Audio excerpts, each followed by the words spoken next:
Salió Jesús de allí y vino a su tierra, y le seguían sus discípulos, y llegando el día de reposo comenzó a enseñar en la sinagoga, y muchos oyéndole se admiraban y decían, ¿de dónde tiene estas cosas? ¿Y qué sabiduría es esta que le es dada? ¿Y estos milagros que por sus manos son hechos?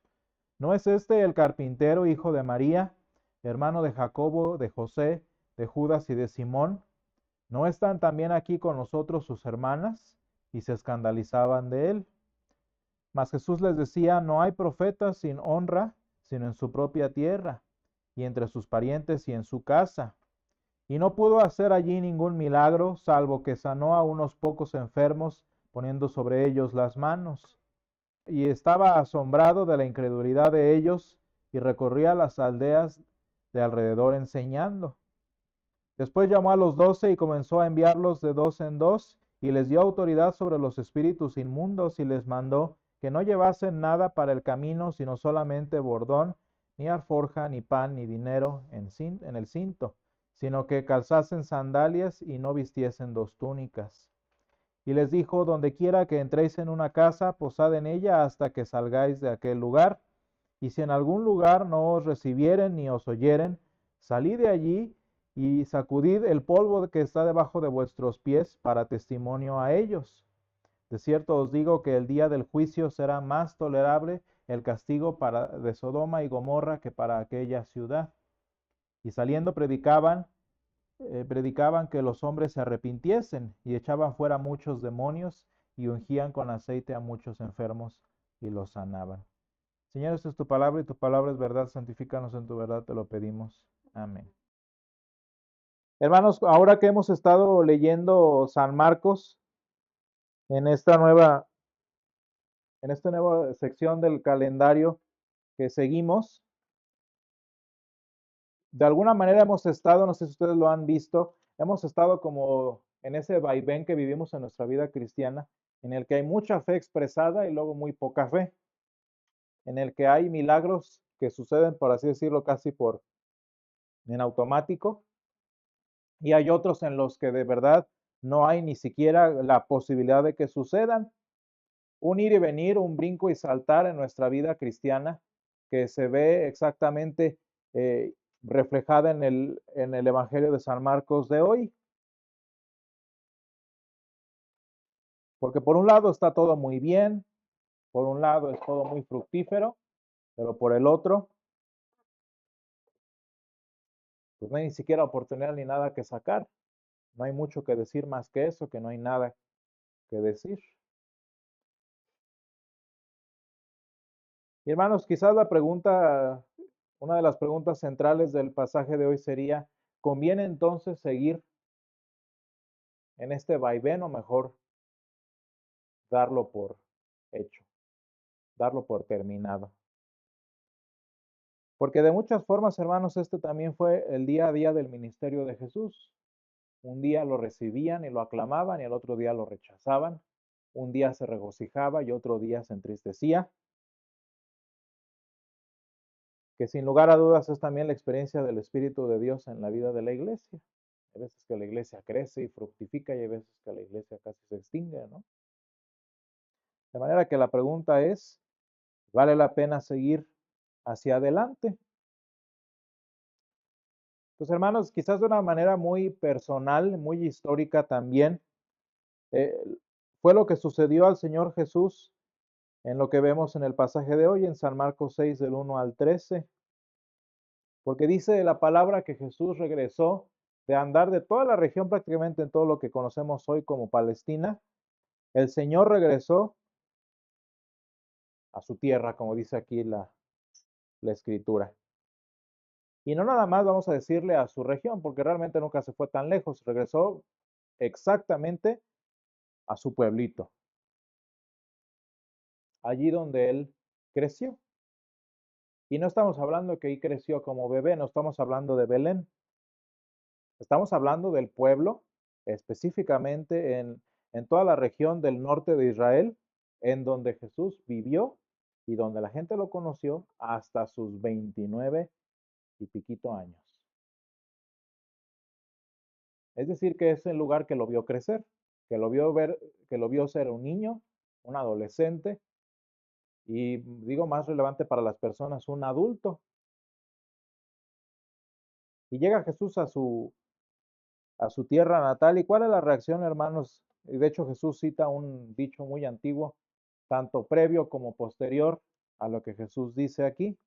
Dice, no hay profeta sin honra, sino en su propia tierra, y entre sus parientes y en sus casas.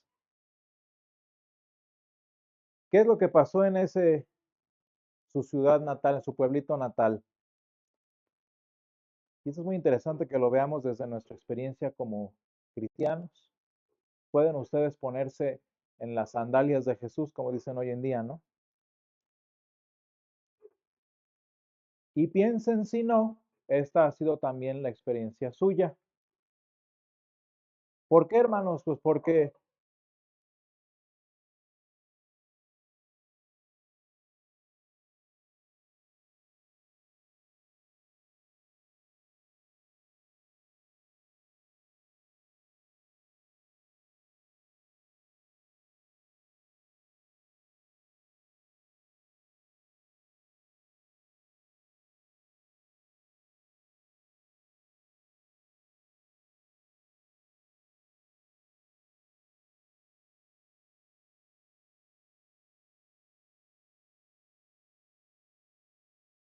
entonces que Jesús llega y todos se admiran, porque pues eso yo diría que era más allá de la propia opinión que tuvieran de él, era un reconocimiento de hechos.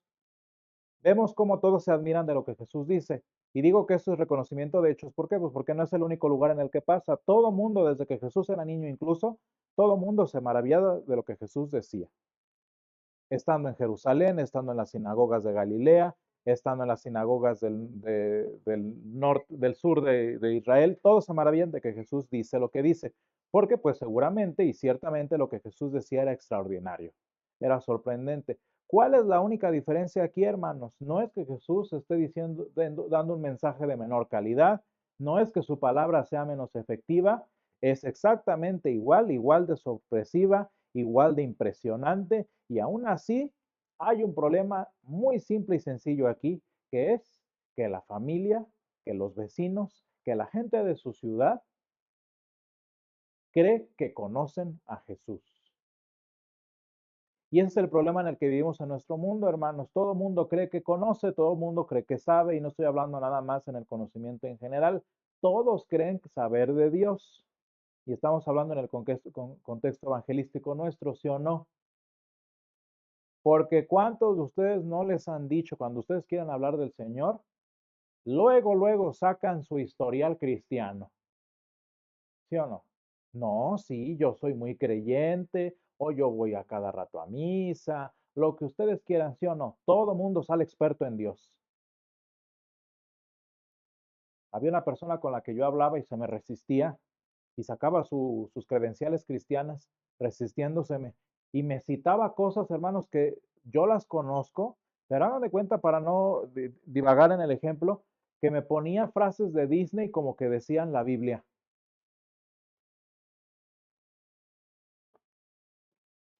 Porque, fíjense, este es el problema. Creen que conocen, creen que saben. Y cuando tú vienes y les hablas de Jesús, naturalmente, hermanos, que se sorprenden porque es la palabra de vida. Y claro que sienten el impacto de la palabra que hizo el universo en sus corazones. Pero, ¿cuál es el problema? Que sí la escuchan, sí la reciben, sí se sorprenden, pero está ese estorbo de que creen que conocen a Jesús. Ahora, si ese ya es un problema en nuestro contexto todavía relativamente cristiano en el que está nuestro país específicamente, van a ver que en el mundo verdaderamente poscristiano como Estados Unidos, Europa, aunque quizás el problema ya no sea que crean que saben de Dios, sí creen que saben de ti. Y hermanos, esto es uno de los pequeños aspectos de la vida evangelística del cristiano en el que sí es importante el testimonio.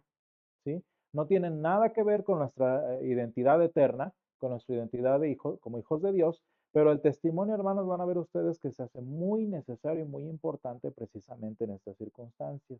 Porque esa fue la situación de Jesús, hermanos, y cuando Jesús ni siquiera había dado mal testimonio. ¿Por qué, hermanos? Pues porque así como creen que todo el mundo cree que sabe, todo el mundo también dice conocernos. Y hermanos, si al Señor Jesús lo menospreciaron, no por su doctrina como con los fariseos, no por sus ideas locas como entre los saduceos, sino por simplemente haber sido el niño que creció y que ellos conocían de toda su vida y ahora viene a decirme que es el Hijo de Dios y que me arrepienta. Hermanos, si Jesús sin dar mal testimonio lo menospreciaron por eso, imagínense nosotros. La frase que a mí me choca que dicen siempre, ¿y eso que es cristiano? Si ustedes se fijan, esa frasecita, ¿y eso que es cristiano? Ya viene sucediendo a una crítica a lo que tú haces, ¿no? Que porque es así, que porque es asá, y eso que es cristiano. Ahora, hermanos, les digo que el testimonio aquí en este caso es relevante, pero tampoco es crucial porque con Jesús, yo les dije, Jesús no dio mal testimonio nunca, y aún así supieron que sacarle, ¿sí? Porque aparentemente, hermanos, en el ámbito espiritual, en el mundo de la evangelización, la gente es muy experta en sacarle mangas al chaleco. Imagínate ahora si tú les das el material para que hagan las mangas. El punto es, hermanos, que resistencia va a haber hasta donde no debería. Y hermanos, ustedes no sé si lo han experimentado en su vida, que estoy casi seguro de que sí. Cuando hablábamos de evangelismo a inicios de año, recordarán, no hay campo misionero más difícil para el cristiano que la propia familia. Y hermanos, no hay campo misionero más fallido para todo cristiano que la misma casa. Y esto no nada más es para los cristianos que pueden decir, bueno, es que yo no sé de qué decir, bueno, es que yo no soy experto. Hermanos, la típica que ustedes se saben de todas las iglesias, en todas las denominaciones, en todos los siglos, los peores son los hijos de los pastores. ¿Sí o no? Por eso yo no tengo. Hermanos, el hombre más perverso del siglo XIX fue hijo de pastor luterano. Por eso conocía bien la doctrina, hermanos. Estoy hablando de un loco por ahí alemán. Era el hijo de un pastor. ¿Por qué, hermanos? Pues porque yo ya me lo sé. Todo muy expertos, ¿verdad? Y no nada más yo ya me sé el discursito, sino que también ya me sé cómo eres. Hermanos, vean lo que dicen las personas. Yo no sé exactamente qué querrían decir las personas, pero el punto es que querían menospreciar a Jesús. ¿No es este el carpintero? Les aseguro que los hermanos de Jesús seguían con el taller que Jesús dirigía como cabeza de su familia después de seguramente el fallecimiento de José. Vean cómo ya no lo mencionan allí. Seguramente José ya había fallecido. De manera, hermanos, que cuando nosotros enfrentamos situaciones así, ¿qué es lo que hacemos? Y de hecho el Señor Jesús nos va a presentar tanto en esta sección como en la que sigue dentro de nuestro pasaje, con dos opciones, hermanos, que son muy tristes, pero que sin embargo a nosotros no nos corresponde decidir. ¿Cuál fue la indicación, hermanos, que el Señor les dio a los discípulos cuando los envió a predicar, que los envió en parejas? Fíjense bien, les dice, no lleven nada más, o sea, vayan vestidos y ya. No lleven nada, ni dinero, ni víveres, ni nada. Vayan así, de una forma muy interesante, hermanos, para vivir del Evangelio. Es una cosa muy interesante, ¿no? Que ellos vivieran precisamente de la predicación de la palabra. Y el Señor los envía, pero para lo que estamos hablando, con una indicación muy sencilla. Si no te reciben, sacúdete los pies. Es una tradición en la cultura del Medio Oriente antiguo. Era una forma de cortar relación. una forma muy simbólica de cortar cualquier relación y cualquier contacto con la persona. Era eso de sacudirse los pies. ¿Sí? Hay registros por ahí muy vagos, si mal no me equivoco, de que los emisarios de los reyes, cuando iban a proponer paz en los antiguos reinos del Medio Oriente, cuando el rey no quería la paz y obviamente iba a suceder la guerra, los emisarios se sacudían los pies en señal de que, bueno, ya no hay diálogo, ya no hay oferta, vamos a la guerra, ¿no? Y esa es una opción, hermanos, que el Señor Jesús le da a sus discípulos. Si no te reciben, te sacudes los pies y dice, vean qué juicio tan terrible, dice el Señor, de cierto os digo que el día del juicio será más tolerable el castigo para los de Sodoma y Gomorra que para aquella ciudad. Qué triste, hermanos. Y fíjense bien, Jesús, eso le pasó en su ciudad. Imagínense en el lugar en el que él creció. Y no, nosotros no somos de ciudad pequeña, pero mis alumnos, por ejemplo, que vienen de las ciudades circundantes o de los pueblitos, es bien interesante el fenómeno de un pueblo porque todos se conocen. Ese es en parte el problema que tuvo Jesús. Todo el mundo de verdad que se conoce. Y hermanos, qué triste es saber lo que el Señor está diciendo a sus discípulos a sabiendas que eso es lo que Jesús tenía que hacer con su propio pueblo, con las personas con las que creció. Imagínense, hermanos, y no nada más porque eran vecinos, eran su misma familia.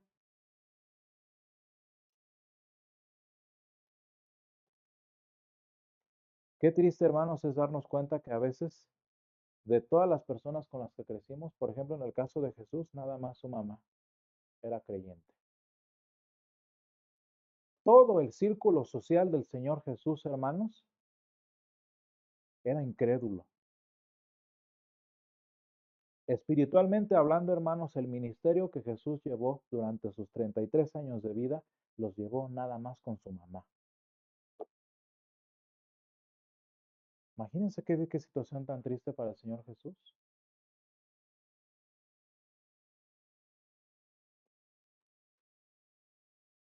Bueno, se supone que 12 después, ¿verdad? Pero a la hora de la hora están todos escondidos, ¿verdad?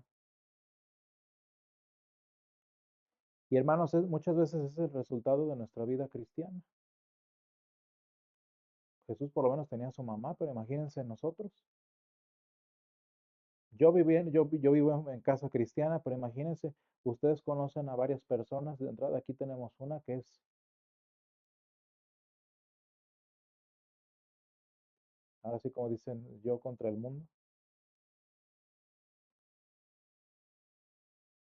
Y hermanos, ¿qué es lo que le dijo el Señor a los discípulos? Mira, y claro que el Señor lo ha dicho igual en otras veces, ¿no? El que ama a padre o madre más que a mí no es digno de mí. Deja que los muertos entierren a sus muertos y tú ven y sígueme. Vende todo lo que tienes y sígueme. Claro que el Señor lo ha dicho en esas otras ocasiones. Pero hay un aspecto muy interesante, hermanos, que me gustaría que viéramos hoy con la pregunta inicial. Cuando eso sucede, cuando estamos en ese punto, hermanos, ¿vale la pena seguir tratando de que nuestra familia conozca al Señor? ¿O hasta qué punto me debo sacudir los pies y dejarlos que reciban lo que merecen? Y hermanos, se me hace muy interesante que el Señor Jesús, aun cuando lo rechazaron en su pueblito y en su región, el Señor Jesús siguió predicando.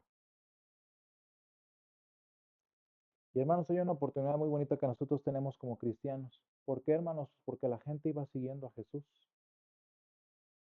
y se sacudían, hermanos, los pies de la ciudad, pero si las personas los iban y los encontraban después, allí encontraban salvación. Porque, hermanos, aunque el proceso evangelístico es difícil, es pesado y es un ensuciadero de pies del que necesitamos acudirnos. Qué interesante, hermanos, es que el Señor nos enseña a continuar en este proceso, predicando la palabra de Dios a pesar del rechazo y a pesar de la negación. ¿Por qué, hermanos? Porque esas personas que dicen que conocen, esas personas que dicen que nos conocen, No es cierto que conocen, hermanos, y necesitan del Señor. No es cierto que saben, necesitan a ese Señor Salvador. Y hermanos, por eso Jesús, fíjense cómo nos manda. El Señor Jesús no nos manda ni con argumentos. El Señor Jesús no nos manda con demostraciones. El Señor Jesús no nos manda con elocuencias. Vaya, ni en bola para ver si en efecto manada logramos convertir a alguien. El Señor Jesús nos manda sin nada.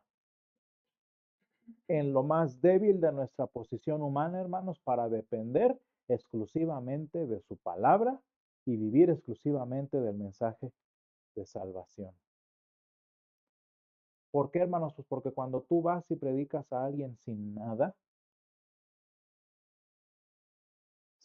de lo que tú crees ser, sin nada de lo que tú crees decir o saber, las personas, hermanos, en lugar de estar criticándote a ti, estarán criticando al Señor. Y de la misma manera, hermanos, en lugar de estar escuchándote a ti, estarán escuchando al Señor. Y hermanos, es una cosa muy importante que nosotros debemos tener en cuenta en nuestras vidas. Nosotros sí nos sacudimos el polvo, pero el Señor Jesús no. Y hermanos, si bien Él le dijo a los discípulos que se sacudieran y que los dejaran de lado definitivamente, el Señor Jesús no lo hizo. Y hermanos, quizás esto es necesario en nuestra vida. Tú quítate de en medio. Tú despójate de lo que crees que eres, despójate de ese mal testimonio que a veces estorba y ve exclusivamente con lo que el Señor es, con lo que el Señor da. Y hermanos, una cosa muy interesante es que parte de eso que nos tenemos que quitar de nuestra cabeza es el creer que sabemos cuándo esta casa, cuándo este miembro de mi familia, cuándo este amigo ya no merece que yo le platique del Señor. Porque eso solo lo designa el Señor, hermanos, y eso solo Él lo sabe en su sola potestad. De manera, hermanos, ¿de qué nos toca a nosotros? Ir sin pretensiones, ir sin, vaya, incluso sin proyecciones. Yo creo que voy a evangelizar a todos estos y luego regreso todo desilusionado, ¿verdad? Y sí, hermanos, dice el Señor Jesús, no hay profeta sin honra sino en su propia tierra, pero nosotros nada más estamos hablando de un profeta. Estamos hablando del creador del universo que hizo los cielos y la tierra. Y hermanos, qué triste que es que el Señor se asombraba de la incredulidad de ellos y aún así recorría las aldeas de alrededor enseñando. Que el Señor ponga este propósito en nuestra vida, ¿no? Que el Señor nos mueva a evangelizar, que el Señor nos enseñe cuando de verdad es necesario apartarnos por completo, pero que principalmente ponga en nuestro corazón este deseo de continuar a pesar de que sea difícil, a pesar de que sea muy terregoso el lugar al que vayamos, ¿no? Y que aunque nos sorprenda la incredulidad, como el Señor, continuemos avanzando y predicando la palabra de vida que la gente no conoce y que necesita saber.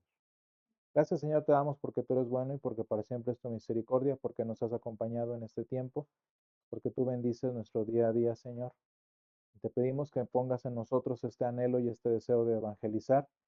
Padre, que tú dirijas nuestro camino en todo momento. Te lo pedimos en el nombre de Jesús. Amén.